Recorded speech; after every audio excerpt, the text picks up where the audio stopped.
C'était un matin sec et silencieux. Le soleil s'était levé sur une journée prometteuse.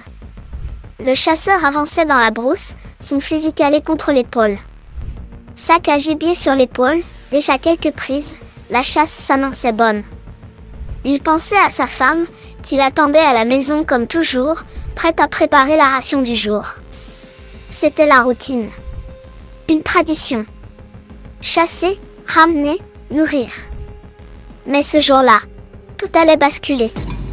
Dans un léger souffle de vent, il aperçoit soudainement une silhouette furtive entre les herbes hautes. Ses yeux s'affûtent. Un chacal. Solitaire. Il ne court pas, il trottine.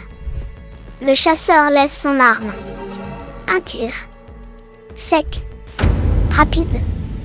Le chacal s'écroule. L'homme s'avance, sûr de son geste. Un gibier de plus. Mais arrivé tout près, quelque chose le paralyse. Le chacal respire encore. Il pleure. De vraies larmes coulent sur son museau, d'un faible regard, il fixe le chasseur. Puis, une voix. Douce. Faible. Mais claire. Résonne dans l'air, pourquoi me fais-tu ça? Je ne volais rien. Je cherchais juste à nourrir mes petits.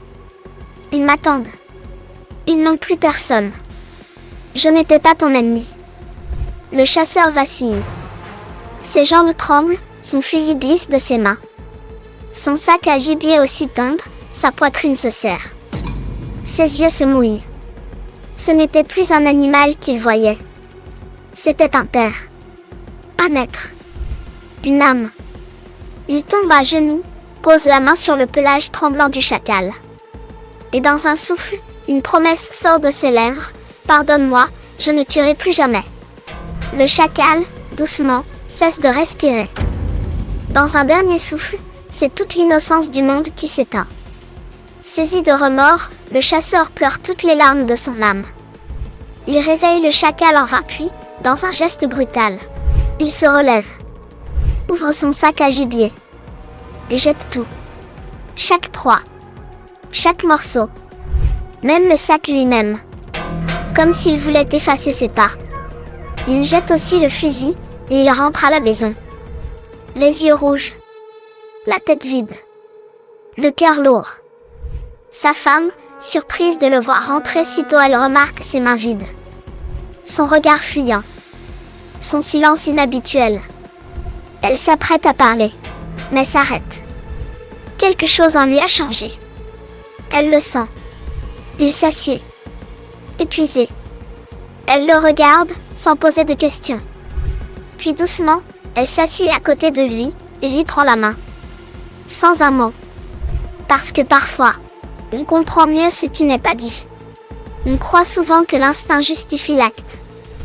Mais un jour, il suffit d'un regard, ou d'un murmure, pour comprendre que l'autre aussi a une histoire, une famille, une vie.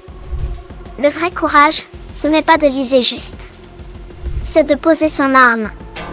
On croit que la force, c'est dominer. Mais la vraie force, c'est ressentir. Voir l'âme là où on n'avait vu qu'une cible.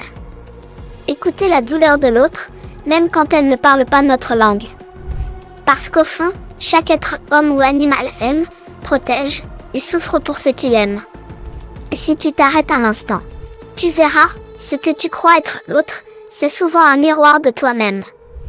Et toi, à combien d'êtres as-tu fermé les yeux sans jamais leur tendre la main? Un jour, il ne restera plus rien à viser. Seulement des silences. Et des regrets. N'attends pas ce jour. Regarde. Ressens.